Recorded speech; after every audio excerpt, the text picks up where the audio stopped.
Week 2 prediction special. Here we go, baby. Let's predict some games in week 2. Interesting week here, okay? Not the biggest week in terms of head-to-head matchups and just blockbuster games that really get you excited, but something about this week really piques my interest, and I think that's just the underlying factors that some of these games are going to have on conference races, teams that may be on the bubble or the cusp of the playoffs, maybe not someone we really penciled in at the beginning of the year. Just some sneaky good matchups that if you really just love college football, this is still a good week. Now, if you're wondering why I don't have the Michigan and Oklahoma game up on the screen, I already did a separate video on that. So if you're curious on my prediction and thoughts, kind of a preview on that game, go check that one out individually. Now, let's go ahead. Let's just dive right into this, and let's start with what I would say is maybe the second biggest game. I guess you could say all of these could be right up in there, but I want to talk about Kansas and Missouri. Jalen Daniels, Lance Leipold, they travel to Missouri. They take on Eli Drinkwitz, Bo Perbula. Both of these teams have looked good thus far. Now remember, Kansas has already played 2 football games, so they beat up on Fresno State. They beat up on a nobody last week, so they're looking good. They've caught their stride. Jalen Daniels, if he can stay healthy, is going to be very good. They have a lot of depth in the backfield. And Kansas looks like a very good football team. A lot of newness around there, a little bit of transfers, but I love the momentum that they're playing with. And this is a great test for the Jayhawks to play what some would argue a middle-tier SEC school, right? We have that argument of like if a middle-tier Big 12 team takes on a middle-tier SEC team, that SEC team is still significantly better. We get a chance to see that. Now, Missouri, on the other hand, and Bo Perbula showed us flashes in week 1. They won convincingly. Again, I understand the competition was next to nothing, but I liked what we saw. It was very smooth, it was very cohesive, and there wasn't too many trip ups or road bumps, and that's what you like to see against a weaker opponent in week 1. I liked what Bo Perbula showed us with his arm and his legs. I think he has a chance to really put himself on the map in this football game against a physical Kansas defense. I wouldn't say their defense is the center point of their team, but it's going to be interesting. Now, the line sits at -6.5 favored towards Missouri. I like Missouri in this football game. I'm not touching the line, but I'm taking Missouri. I just think that Eli Drinkwitz has this team going. They play with a chip on their shoulder, and I think that they feel as though they can be a playoff team. They really do. And when you look at their schedule, there's no reason they couldn't.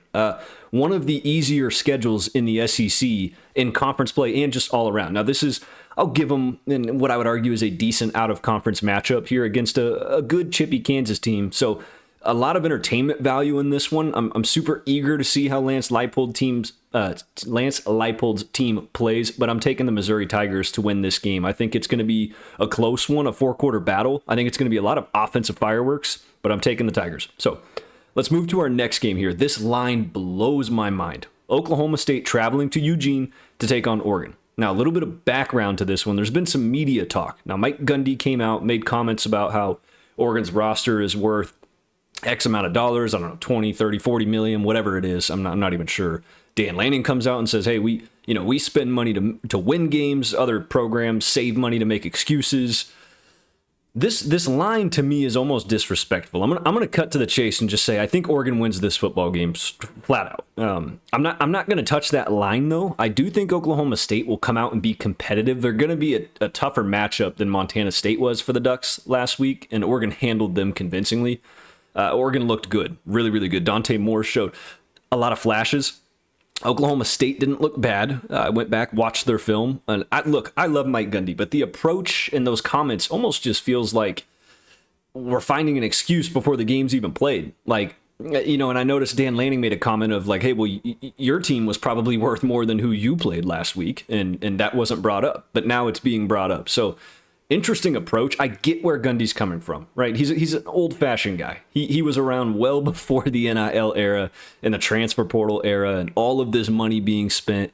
But you have to adapt, and that's just the nature of the beast, and that's what it is in college football. And you can't fault Oregon for using the resources that they have with Phil Knight's wallet sitting in their stadium, right? So they're going to use that. But back to football and away from all the ancillary garbage that always seems to get itself caught up in the mix with us. I think Oregon is the better, more physical, faster, stronger team, but I look for Oklahoma State to maybe backdoor cover this line. I would put my money on Oklahoma State. I'm sorry if I said Oregon State. Oklahoma State backdoor covering this line against the Oregon Ducks, but I'm taking Oregon to win this one outright, and I just don't see a world where this is a close game, personally. Iowa State. This to me is going to be, at least in terms of entertainment value, probably the second best game right there with Kansas and Missouri. Matt Campbell's team is on a roll. That week 1 win against Kansas State in Ireland, or week 0, I guess you would say, that set the tone. Again, they've already played 2 games as well. Iowa, we're going to see Gronowski could be the guy. If Kirk Ferentz can field an offense this year, they're going to be a better team.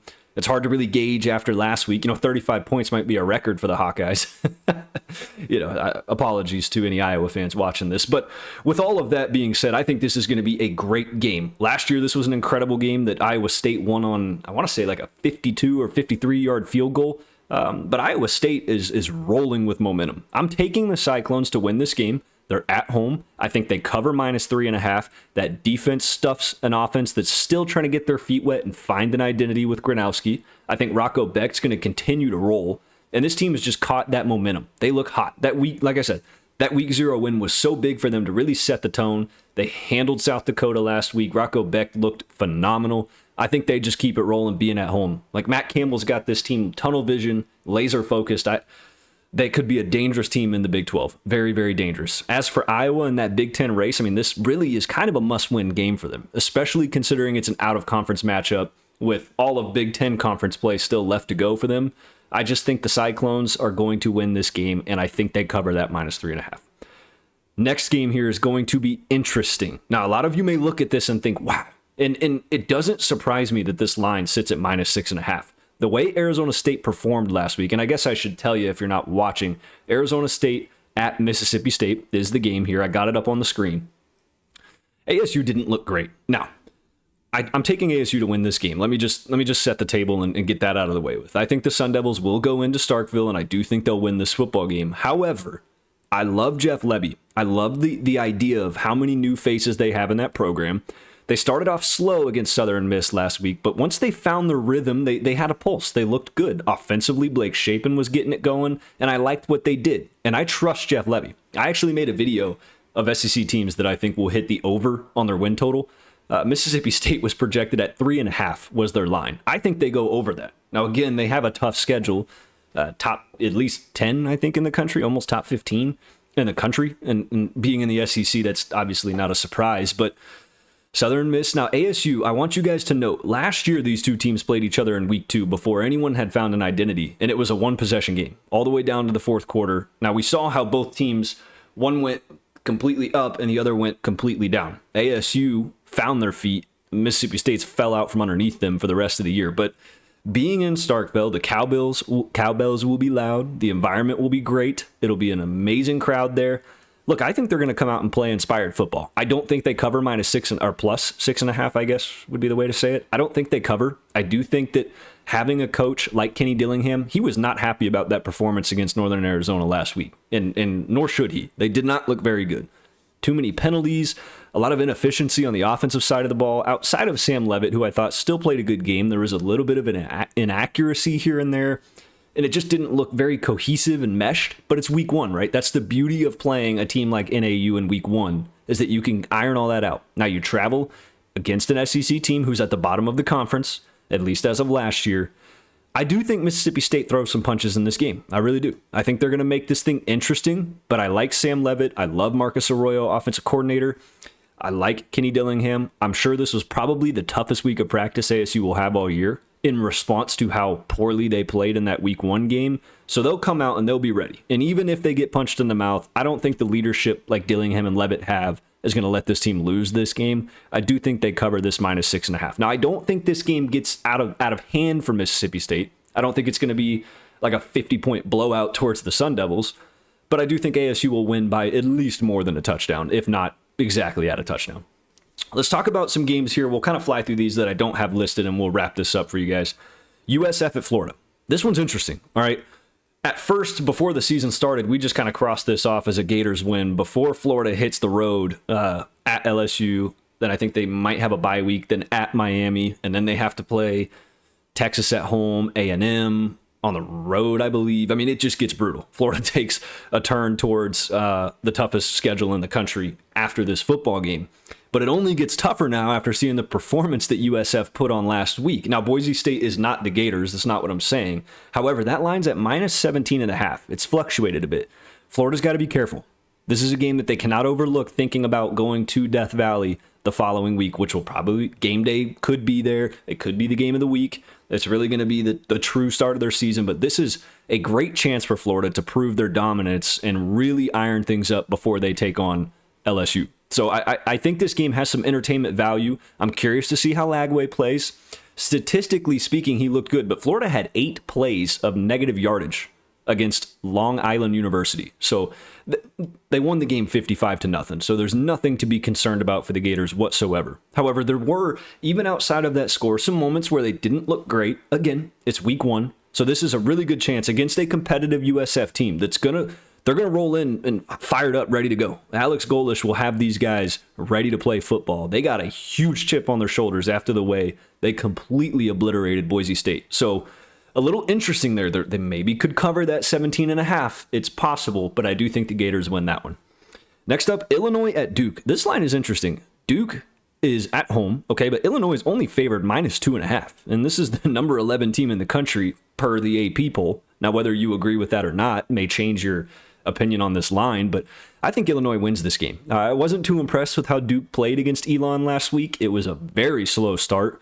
I really trust Manny Diaz, and I like what he has there, but I think that Illinois is the better coached team. They're by far the most experienced team on the field. Loads of returning production from a very good team last year. I think Bielema will have these guys ready to go, and I think Illinois wins this game, and I absolutely would put good money on them covering -2.5. Next up, Baylor at SMU. Interesting. Rhett Lashley, Kevin Jennings, they are favored -2.5. It's at SMU. Baylor needs to win this game. Like when I look at this line, I think -2.5. SMU's favored. But then I think about the way Baylor played last week, and their backs are well against the wall. Dave Aranda cannot afford to start this year 0-2. That would not be a good look. I'm taking Baylor to win this game. I think SMU is an entirely different team. I understand Kevin Jennings is back. I love Rhett Lashley. But this is my upset pick of the week. Although it be only a 2.5 point swing favored towards SMU, it wouldn't be a monumental upset.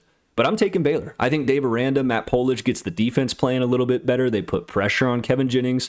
I think Sawyer Robinson and that offense will bounce back in a big way. They didn't look terrible last week against Auburn. They moved the football. So I'm taking the Bears to bounce back in a must-have, must-win game with the backs against the wall. Last one here, and we'll wrap this thing up. Ole Miss at Kentucky. Interesting game here. Austin Simmons didn't look terrible week 1, but it wasn't the greatest performance. Kentucky, on the other hand, very, very, very slow start in their game against Toledo. Took them a while to finally get some rhythm and get their feet wet. A lot of people are very low on Kentucky. The line sits at -8.5 favored towards Ole Miss. They're on the road at Kroger Field in Lexington, so Kentucky brings them into their home stadium. I'm taking Ole Miss to win this game, but this line interests me because I think Ole Miss still has a lot to prove, and we don't know a lot about them. Stoops has always been that guy that loves being the underdog. Kentucky has always played well as the underdog. I wouldn't go as far to say upset alert, but I do think that there's a chance for a Kentucky backdoor cover on this one as well. Like it's two SEC teams that are still kind of trying to prove themselves. We don't even really know what the SEC is this year, right? Alabama gets blown out of the water, at least physically, to Florida State. Georgia looked good, but we can't measure a win against Marshall up to anything.